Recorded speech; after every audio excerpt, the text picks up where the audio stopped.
Erravelli farm house లో కేసీఆర్ తో హరీష్ రావు సమావేశమయ్యారు. కాళేశ్వరం కమిషన్ ఏర్పాటు చేసినప్పటి నుంచి ఇప్పటి వరకు జరిగిన విచారణపై భేటీలో చర్చించినట్లు తెలుస్తోంది. కమిషన్ ముందు వినిపించాల్సిన వాదనలపై చర్చించినట్లు సమాచారం.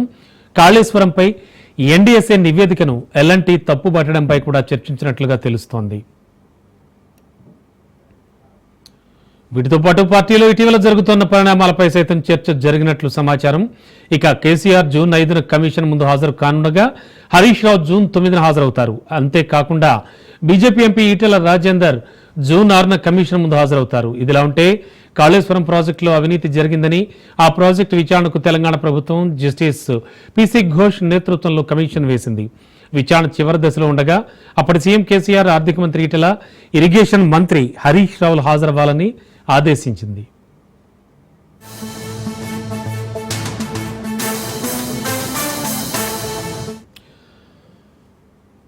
మంచిర్యాలలో ఎమ్మెల్సీ కవిత కీలక వ్యాఖ్యలు చేశారు. ఆపరేషన్ కగ్గార్ పేరిట బీజేపీ దుశ్చర్యలకు పాల్పడుతోందని ఆగ్రహం వ్యక్తం చేశారు. మావోయిస్ట్ పార్టీ ప్రధాన కార్యదర్శి నంబాల కేశవరావును ఎన్కౌంటర్లో మరణిస్తే కనీసం మానవత్వం కూడా చూపలేదన్నారు. అంతిమ సంస్కారం కోసం కుటుంబ సభ్యులకు మృతదేహాన్ని ఇచ్చే సంస్కారం బీజేపీకి లేదని మండిపడ్డారు. ఆపరేషన్ కగ్గార్ నాపాలని పదే పదే కోరుతోన్న మారణ కాండను కొనసాగిస్తున్నారని విమర్శించారు. వారు ఏవైతే విప్లవోద్యమాల గురించి పదే పదే మాట్లాడినరో ఇవాళ మీరు దేశవ్యాప్తంగా ఉన్న పరిస్థితి చూసుకుంటే భారతీయ జనతా పార్టీ ఆపరేషన్ కగార్ పేరుతోని మరి చేస్తున్నటువంటి దుశ్చర్యలను మనం చూస్తా ఉన్నాం. నంబాల కేశవరావు గారు వారు ఎన్కౌంటర్ లో మృతి చెందితే కనీస మానవత్వం చూపించి అంతిమ సంస్కారం కోసం కుటుంబ సభ్యులకు మృతదేహాన్ని ఇచ్చేటటువంటి సంస్కారం కూడా లేనటువంటి పార్టీ భారతీయ జనతా పార్టీ. ఈ వైఖరిని మేము చాలా తీవ్రంగా ఖండిస్తున్నాం. స్పందించకుండా మారణకాండ, విధ్వంసకాండ కొనసాగించడం ఇంకొక వైపు అయితే కనీసం మానవత్వంతో చనిపోయినటువంటి శవాలను కూడా మావోయిస్ట్ పార్టీ సభ్యులు వారి కుటుంబాలకు ఇవ్వకపోవడం అన్నది నిజంగా దారుణం. ఇది కుటుంబాలన్నీ కూడా బాధపడేటటువంటి సందర్భం. ఈ వైఖరిని మేము తీవ్రంగా ఖండిస్తున్నాం. మరి మంచిర్యాల జిల్లాలో నిన్నగాక మనం చూసినాం, సరస్వతి నది పుష్కరాలు కాళేశ్వరం దగ్గర జరిగినాయి. ఏ మంచిర్యాలకు ఎంపీగా ఉన్నటువంటి వంశీ గారు కాంగ్రెస్ పార్టీ యొక్క దళిత వ్యతిరేక వైఖరిని ఎండగడుతూ మరి వారు చెప్పడం జరిగింది, మమ్మల్ని ఇన్వైట్ చేయలేదు సరస్వతి పుష్కరాలకు. బాధపడ్డా. కులం కన్నా పదవి కన్నా కులం గొప్పది ఈ సమాజంలో, నాకు చాలా అవమానం జరిగిందని వారు చెప్పడం జరిగింది. కాంగ్రెస్ పార్టీ రేవంత్ రెడ్డి గారు బీఆర్ఎస్ బీజేపీపై టీపీసీసీ చీఫ్ మహేష్ కుమార్ గౌడ్ ఆగ్రహం వ్యక్తం చేశారు. కేసీఆర్, హరీష్ రావు, ఈటెల మాట్లాడుకున్నట్టు తమకు సమాచారం ఉందన్నారు. కాళేశ్వరం నోటీసులపై ముగ్గురు ఒకే మాటపై ఉండాలనుకుంటున్నారని, ఈటెల కాళేశ్వరం కమిషన్కు వాస్తవాలు చెప్పాలని సూచించారు. ఈటెల బీజేపీలో ఉన్న మనసు బీఆర్ఎస్ వైపే ఉందన్నారు. కవిత, కేటీఆర్ల మధ్య ఆస్తుల పంచాయతీ ఉందని, వారి కుటుంబ గొడవలతో కాంగ్రెస్కు సంబంధం లేదన్నారు. ఇక కవితను చేర్చుకోవాల్సిన అవసరం కాంగ్రెస్కు లేదని తేల్చి చెప్పారు ఆయన.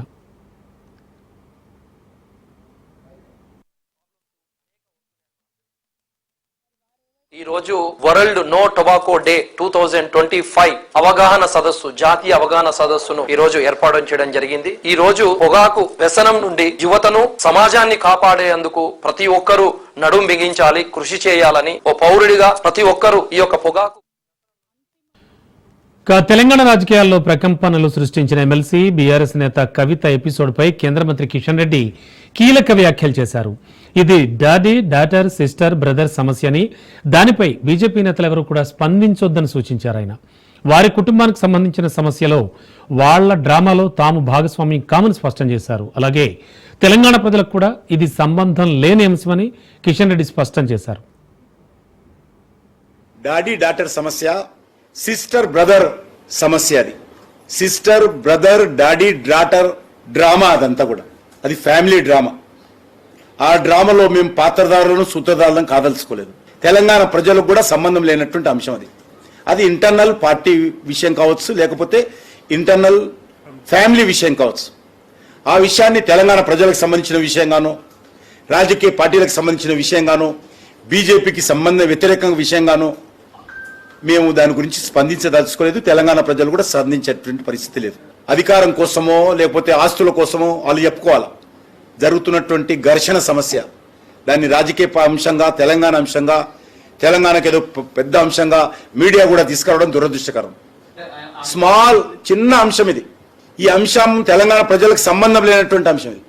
ఈ అంశం మీద రాజకీయ పార్టీలు స్పందించాల్సిన అవసరం కూడా లేదు. నేను అన్ని రాజకీయ పార్టీలను కోరుతా ఉన్నాను, ఇంక్లూడింగ్ మై పార్టీ. మా పార్టీ నాయకులు కూడా ఇలాంటి విషయాల మీద స్పందించాల్సిన అవసరం లేదు. Daddy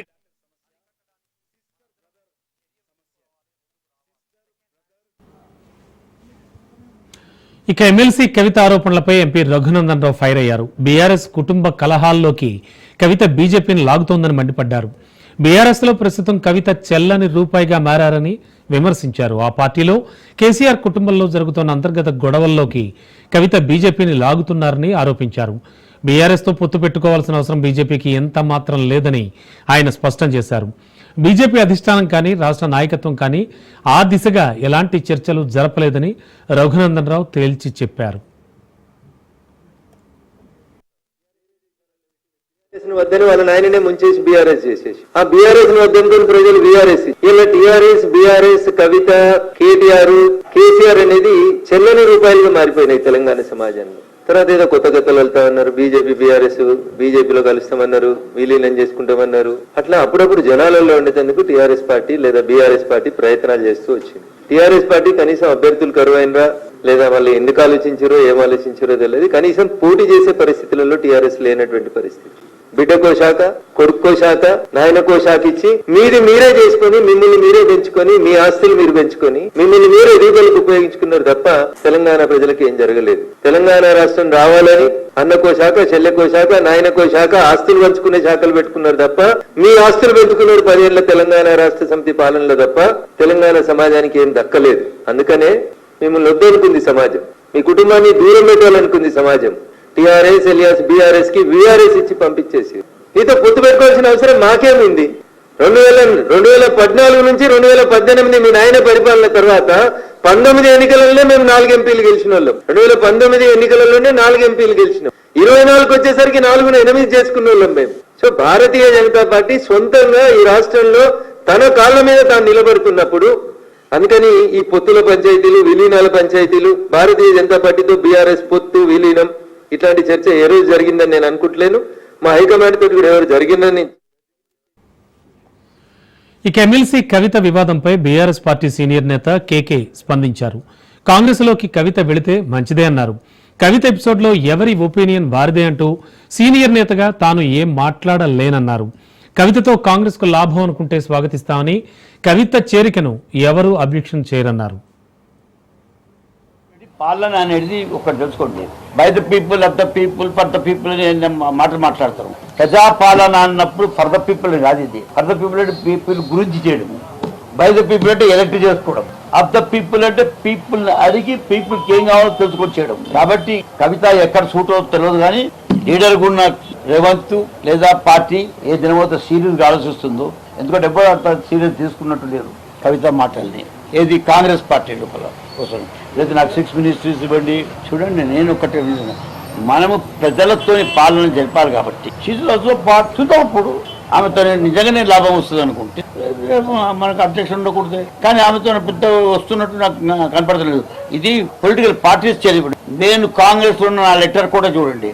I'm continuing in Congress, I will remain in Congress for ever, I will die in Congress. కానీ తెలంగాణ గురించి తెలంగాణను ఇయ్యనందుకు I will join the movement of separate Telangana, తిరగెట్ తెలంగాణ అనే లెటర్ ఉంది. దాన్ని పూర్తిగా పబ్లిష్ అన్ని పేపర్ల వల్ల కూడా చెప్పి రాయడం జరిగింది. కాబట్టి నేను I will not go get it to my own things. చూడండి, పాలన అనేది ఒకటి తెలుసుకోండి.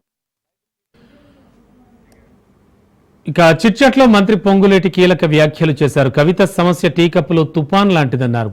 కవిత వ్యాఖ్యలు కుటుంబ సమస్యలాగా ఉందన్నారు. కేసీఆర్ చుట్టూ ఉన్న దెయ్యాలెవరో చెప్పాలన్నారు. కవిత కాంగ్రెస్ లోకి వచ్చే అంశంపై మాట్లాడేంత పెద్ద నాయకుడిని తాను కాదనన్నారు. కేటీఆర్ కీడీ అంటే మంచి స్నేహం ఉందన్నారు. తనకంటే కేటీఆర్ కీడీ అంటేనే ఎక్కువ తెలుసన్నారు.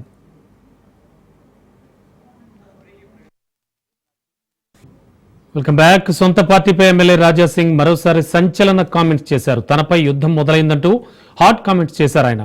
ఎమ్మెల్సీ కవిత ఎపిసోడ్లో తన అభిప్రాయం చెప్పినందుకు కరీంనగర్ నుంచి తన మీద యుద్ధం స్టార్ట్ అయిందన్నారు. అయితే గతంలో కిషన్ రెడ్డికి రాజా సింగ్ కు మధ్య బండి సయోధ్య కుదిరిచ్చారు.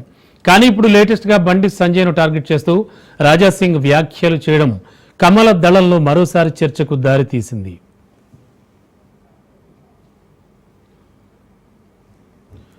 కేబినెట్ బెర్త్ కోసం తెలంగాణ మాదిగ ఎమ్మెల్యేలు లాబింగ్ చేస్తున్నారు. ఇందులో భాగంగా ఢిల్లీకి వెళ్లారు. హస్తినలో AICC chief Kharge party senior నేత కేసీ వేణుగోపాల్తో భేటీ అవుతారు. తమ సామాజిక వర్గానికి కేబినెట్లో ప్రాధాన్యం ఇవ్వాలని కోరనున్నారు. హైకమాండ్ పెద్దలందరినీ కలుస్తా ఉంటున్నారు ఎమ్మెల్యేలు. ఇప్పటికే తెలంగాణ కాంగ్రెస్ వ్యవహారాల ఇన్ఛార్జ్ మీనాక్షి నటరాజన్ను కలిశారు. మాదిగ సామాజిక వర్గానికి మంత్రి పదవి ఇవ్వాలంటూ విజ్ఞప్తి చేశారు. అదేవిధంగా సమస్యల్ని మీనాక్షి దృష్టికి తీసుకెళ్లారు.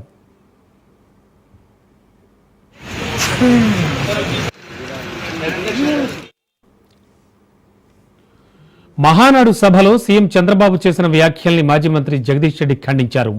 మహానాడులో చంద్రబాబు వ్యాఖ్యలు హాస్యాస్పదంగా ఉన్నాయని ఎద్దేవా చేశారు. ఆంధ్రాలో జరుపుకుంటున్న మహానాడులో తెలంగాణ ముచ్చటెందుకు వచ్చిందన్నారు. 2004తోనే తెలంగాణలో చంద్రబాబు చరిత్ర ముగిసిందని, అయినా పదే పదే హైదరాబాద్ను తానే అభివృద్ధి చేశానని చంద్రబాబు చెప్పుకుంటుంటే నవ్వొస్తోందని సెటైర్ వేశారు.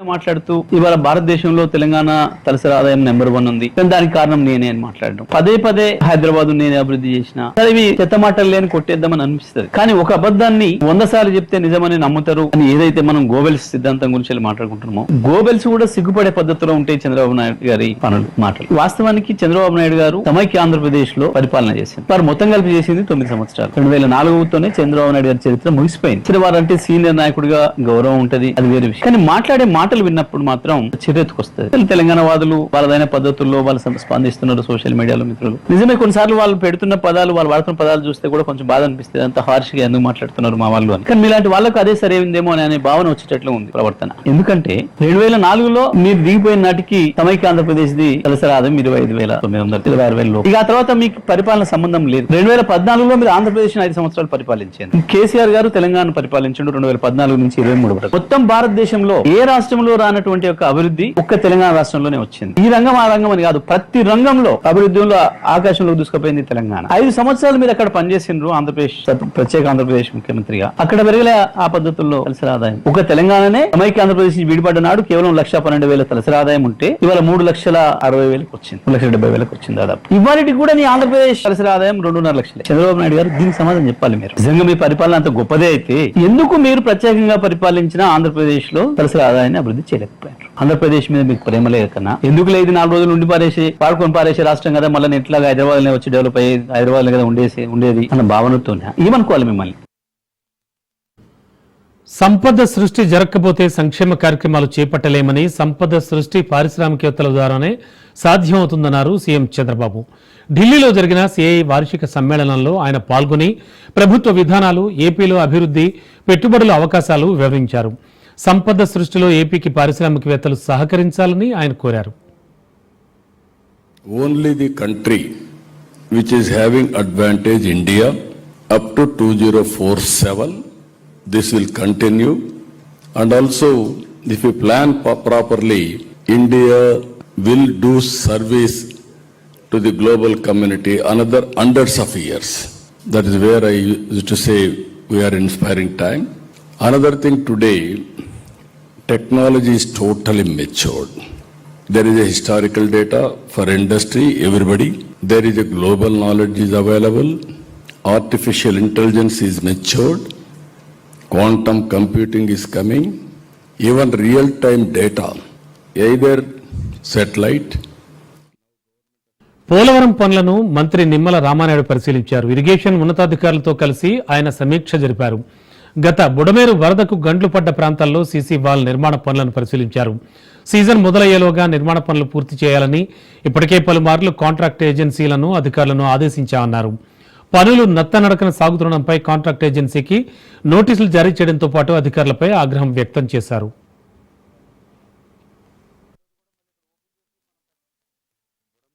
డైవర్షన్ ఛానల్ కి సంబంధించి లెఫ్ట్ బండ మీద ఆ రోజు ఏదైతే 3 గంటలు పడి ఈ యొక్క విజయవాడ పట్టణాన్ని వరద ఏదైతే ముంచేసిందో ఆ రోజు మరి పెద్ద ఎత్తున రాత్రి పగలు ఈ యొక్క 3 గంటలను పూడ్చినటువంటి పరిస్థితి మీ అందరికీ తెలుసు. భవిష్యత్తులో కూడా ఎక్కడైతే గతంలో గంటలు పడ్డాయో అక్కడే మళ్ళీ గంటలు పడేటువంటి అవకాశం, ఎందుకంటే మొన్న వరదకి కాదు గతంలో ఎప్పుడు వరద వచ్చినా కూడా ఈ ప్రాంతంలోనే పులివాగుకి వచ్చేటువంటి ఏదైతే వాగు ఉందో దానికి ఆపోజిట్గానే ఈ బండ ఉండడం వల్ల ప్రతిసారి ఇక్కడే బండ్కి గండి పడుతుందని ఏదైతే అధికారులు కానీ ఇక్కడ ఉన్నటువంటి స్థానికులు కానీ చెప్పినటువంటి కూటమి సర్కార్పై మాజీ మంత్రి అంబటి రాంబాబు ఫైర్ అయ్యారు. వైసీపీపై అక్కసుతోనే కడపలో మహానాడు నిర్వహించారన్నారు. ఎన్నికల్లో ఇచ్చిన హామీలు ఎన్ని నెరవేర్చారో చెప్పలేకపోయారంటూ విమర్శించారు. 3 రోజుల మహానాడులో బూతులు భజనలు తప్ప మరేమీ లేదన్నారు. రాజకీయాలను కలుషితం చేసిన వ్యక్తి చంద్రబాబే అని, డబ్బుతో ఓట్లు కొనాలనే పద్ధతిని తీసుకొచ్చింది కూడా చంద్రబాబే అని విమర్శించారు. చాలా బలమైనటువంటి ప్రాంతం. ఆ ప్రాంతంలో వ్యూహాత్మకంగా నిర్వహించి వైఎస్ఆర్ కాంగ్రెస్ పార్టీని దెబ్బతీయాలని, తమ పార్టీకి ఏదో అద్భుతమైన బలం ఉంది అని నిరూపించుకోవాలనే తాపత్రయంతో అక్కడ నిర్వహించారు. సరే, ఆ 3 రోజుల పాటు నిర్వహిస్తే చూస్తే ఆ డయాస్ మీద ఆర్భాటం బాగా చేశారులే, దానిలో ఏమీ సందేహం లేదు. బాగా డబ్బులున్న రాజకీయ పార్టీ, అధికారంలో ఉన్నటువంటి రాజకీయ పార్టీ కాబట్టి బూతులు భజనలు, మభ్యపెట్టే మాటలు, కబుర్లు, ఇవి కొద్దిగా లోతుగా పరిశీలిస్తే మొత్తం అంతా పెద్ద అభద్రతాభావం చంద్రబాబు నాయుడు గారికి. ఆ అభద్రత. Welcome back.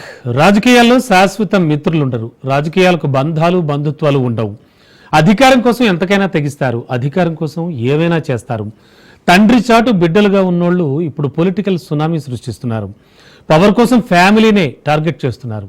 ఇప్పటికే ఏపీలో ఓ అన్న వదిలిన బాణం రివర్స్ అయింది. ఇక తెలంగాణలో మరో అన్న వదిలిన టార్గెట్గా అస్త్రాలు సంధిస్తోంది ఓ చెల్లెలు. ఇంతకీ అన్నలకు వచ్చిన కష్టాలేంటి? చెల్లెళ్ళు ఎందుకు తిరుగుబాటు చేస్తున్నారు?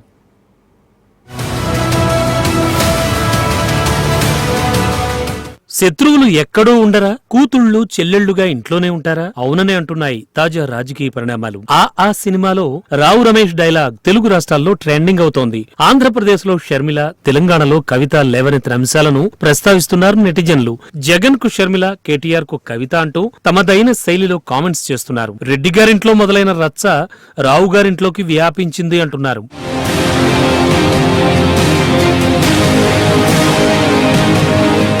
తెలుగు రాష్ట్రాల్లో వైఎస్ఆర్, కేసీఆర్ ఫ్యామిలీల గురించి తెలియని వాళ్లంటూ ఉండరు. ఎంతో రాజకీయ చైతన్యం కలిగిన ఆ కుటుంబాల్లో పురుషాధిక్యతపై 2 మహిళలు గళమెత్తారు. ఆకాశంలో సగం, అవకాశంలో సగం అంటూ నిలదీస్తున్నారు. వారసత్వంలోనే కాదు, రాజకీయాల్లోనూ సమాన అవకాశాలంటూ రోడ్డెక్కారు. ఇంటి పోరును బయటపెట్టి రాజకీయం చేస్తున్నారు. ప్రత్యర్థులు కూడా చేయలేని విమర్శలను సైతం ఒకే ఒక్క డైలాగ్ తోనే ఫ్యామిలీలో ప్రకంపనలు పుట్టిస్తున్నారు. అందుకు నిదర్శనమే బీఆర్ఎస్ ఎమ్మెల్సీ కవిత వ్యాఖ్యలు. కేసీఆర్ దేవుడు, ఆయన చుట్టూ దెయ్యాలున్నాయంటూ ఆమె హాట్ కామెంట్స్ చేశారు. అయితే ఆ దెయ్యాలు ఎవరు అనేదే ఇప్పుడు $1 మిలియన్ ప్రశ్న.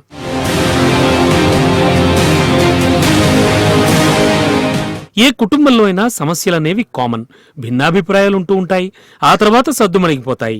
ఇంటింటా రామాయణం గురించి చెప్పక్కర్లేదు. కానీ ఎడుగూరి సందింటి, కల్వకుంట్ల ఫ్యామిలీలో పాలిటిక్స్ ఒక్కసారిగా భగ్గుమన్నాయి. లేఖాస్త్రం నుంచి మాటల తూటాలకు పదును పెట్టారు ఎమ్మెల్సీ కవిత. దీంతో గులాబీ కోటలో ప్రకంపనలు తెలంగాణంతటా వ్యాపించాయి. లిక్కర్ కేసులో అరెస్ట్ అయినప్పటి నుంచి కవిత వైఖరిలో మార్పు వచ్చింది. పార్టీ లైన్ లో కూడా సొంత ఎజెండాతోనే ఆమె ముందుకెళ్తున్నారు. అసెంబ్లీ ఎదుట జ్యోతిరావు పూలే విగ్రహం, బీసీ రిజర్వేషన్స్, సామాజిక తెలంగాణ అంశాలతో చక్కర్లు కొడుతున్నారు.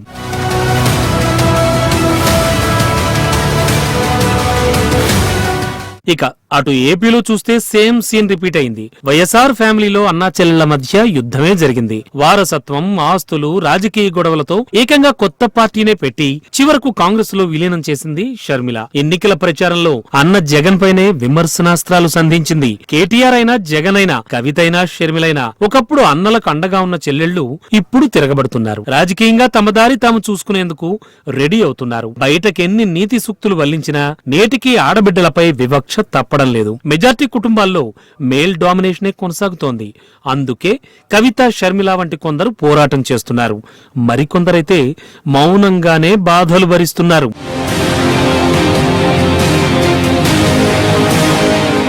ఆస్తులన్నీ అన్నలు వదిలే కావాలి అని అనుకోవడమే అన్నా చెల్లెళ్ల బంధాలకు బీటలు తెస్తోంది. ఆమె ఆడపిల్ల కాకుండా మగపిల్లాడయ్యుంటే అనే పితృస్వామ్య భావజాలం అందరినీ అణిచివేస్తోందని మహిళా సంఘాలు ఆవేదన వ్యక్తం చేస్తున్నాయి. ఆడబిడ్డలకు ఇవ్వాల్సిన గౌరవం, గుర్తింపు ఇస్తే వాళ్లెందుకు తిరుగుబాటు చేస్తారనే వాదనను కొట్టి పారేయలేం.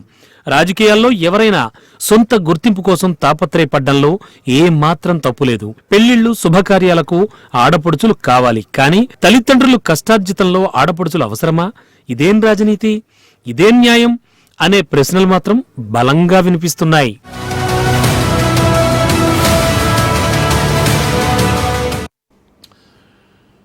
సిట్ కస్టడీకి లిక్కర్ కేసులో 4 నిందితుల తొలి రోజు విచారణ పూర్తయింది. కోర్టు అనుమతితో సిట్ కార్యాలయంలో రేపు కూడా సిట్ అధికారులు విచారిస్తారు. ఉదయం 8 గంటల నుంచి సాయంత్రం 6 గంటల వరకు విచారణ జరిపేందుకు ఏసీబీ కోర్టు అనుమతినిచ్చింది. ఇక లిక్కర్ కేసులో A1 Kesireddy Rajasekhara Reddy, A31 Dhanunjaya Reddy, A32 Krishnamohan Reddy, A33 Govindappa బాలాజీలను జిల్లా జైలు నుంచి సిట్ అధికారులు కస్టడీలోకి తీసుకున్నారు.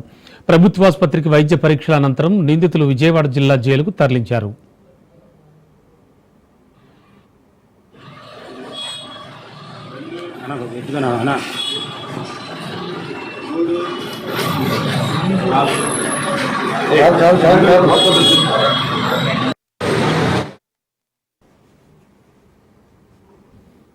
విశాఖలో ఫిలిం ఛాంబర్ అసోసియేషన్ సమావేశం జరిగింది. థియేటర్స్ మరియు ఎగ్జిబిటర్స్తో అగ్ర నిర్మాతలంతా సమావేశమయ్యారు.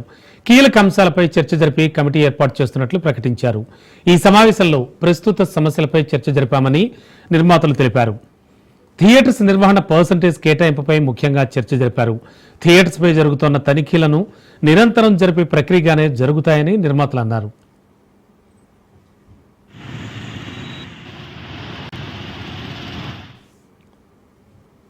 భారత్ బ్రహ్మోస్ క్షిపణి పాకిస్తాన్కు కంటి మీద కునుకులు లేకుండా చేసిందన్నారు ప్రధాని మోడీ. భారత్ పాకిస్తాన్లోకి 100 మైళ్లు చొచ్చుకెళ్లి ఉగ్రవాద స్థావరాలను ధ్వంసం చేసిందన్నారు. మన సాయుధ బలగాల వీరోచిత చర్యలతో పాకిస్తాన్ సైన్యం యుద్ధాన్ని ఆపమని వేడుకోవాల్సి వచ్చిందన్నారు. భారత క్షిపణులు ప్రయోగించినవి తమ దేశంలోని అనేక లక్ష్యాలను ఛేదించాయని పాకిస్తాన్ ప్రధాని ధృవీకరించారన్నారు.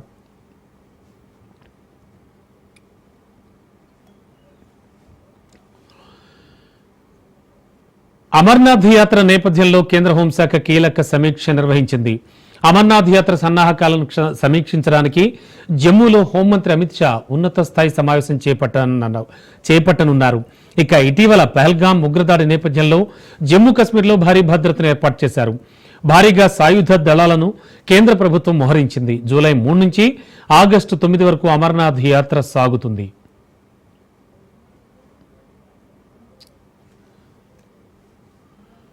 కేంద్ర రక్షణ శాఖ మంత్రి రాజ్నాథ్ సింగ్ కీలక వ్యాఖ్యలు చేశారు. పాకిస్తాన్ ఆక్రమిత కశ్మీర్ మనదే అని, అక్కడ ఉండే ప్రజలు కూడా మనవాళ్లే అన్నారు. భౌగోళికంగా విడిపోయిన అక్కడి ప్రజలకు ఇండియాతో దృఢమైన సంబంధాలు ఉన్నాయన్నారు. ఏదో ఒక రోజు వాళ్లంతా మన దేశంలో ఏకం అవుతారని, అయితే ఆ రోజు ఎంతో దూరంలో లేదని చెప్పారు. ఉగ్రవాదం పట్ల భారత్ తన వ్యూహాన్ని రీడిఫైన్ చేసిందని స్పష్టం చేశారు. గ్రేట్ ఇండియా సంకల్పమే లక్ష్యం అని ఆయన వివరించారు. हमने पहले आतंकी ठिकानों को और उसके बाद दुश्मन के सैन्य अड्डों, एयर बेसेस को तबाह किया. एक बार हमारे फोर्स के जो यहाँ पर चीफ्स और दूसरे बैठे हैं उनको उनका किया जाना चाहिए. वैसे साथियों, करने को हम कुछ और भी कर सकते थे, परंतु शक्ति के साथ संयम भी चाहिए. शक्ति और संयम इन दोनों का समन्वय का हमने दुनिया के सामने. జమ్మూ కశ్మీర్కు సంబంధించిన ఆర్టికల్ 370ని రద్దు చేయడాన్ని కాంగ్రెస్ నేత ఎంపీ సల్మాన్ ఖుర్షీద్ స్వాగతించారు. ఆర్టికల్ 370 జమ్మూ కశ్మీర్కు స్వయం ప్రతిపత్తి కల్పిస్తుందన్నారు. తద్వారా దేశంలోనే ఆ రాష్ట్రం ఉన్నా మిగిలిన ప్రాంతాలతో వేరుగా ఉన్నట్టు ఒక భావన అయితే తమకు ఉండేదన్నారు. కానీ ఈ ఆర్టికల్ రద్దుతో ఆ భావన తమలో పూర్తిగా పోయిందని తెలిపారు. had major problem for a long time. Much of that was reflected in the thinking of the government, an article called 370 of the Constitution, which somehow gave an impression that it was separate from the rest of the country. But Article 370 was abrogated. It was abrogated and it was finally put to an end. పాక్పై Bharat ప్రతీకార దాడులు నిర్వహించిన తర్వాత పాకిస్తాన్లో జరిగిన ప్రాణ నష్టంపై Colombia సంతాపం వ్యక్తం చేయడంపై నిరాశ చెందామని, ఇటువంటి సమయంలో ఉగ్రవాదానికి బలైన వారిపై సానుభూతి వ్యక్తం చేయడం అవసరమన్నారు శశి థరూర్. పహల్గామ్ ఉగ్రదాడిలో 26 మంది పౌరుల ఊచకోత వెనుక పాకిస్తాన్ హస్తం ఉందని ప్రభుత్వం వద్ద ఖచ్చితమైన ఆధారాలు ఉన్నాయన్నారు. Nothing else has worked. Nothing else has stopped these people. There's been no prosecution, no conviction of any of these terrorists. And we believe when Panama joined in the United Nations Security Council statement that said it is not just enough to catch the perpetrator of such crime, but one must also hold accountable the countries that provide them safe haven and support. Pakistan ప్రభుత్వం ఉగ్రవాదులకు మధ్య ఉన్న సంబంధాలు మరోసారి బహిర్గతమయ్యాయి. భారత్ ఎంతో కాలంగా పాకిస్తాన్ ప్రభుత్వమే ఉగ్రవాదాన్ని sponsor చేస్తోందని చెబుతోంది. తాజాగా పాకిస్తాన్ పంజాబ్ ప్రావిన్స్లో మంత్రులతో లష్కర్ ఎ తయ్యబా ఉగ్రవాదులు వేదికను పంచుకున్నారు. పాకిస్తాన్ అణు పరీక్షలకు గుర్తుగా యామే తక్బీర్ కార్యక్రమంలో వీళ్లంతా తమ భారత వ్యతిరేకతను వ్యక్తం చేశారు.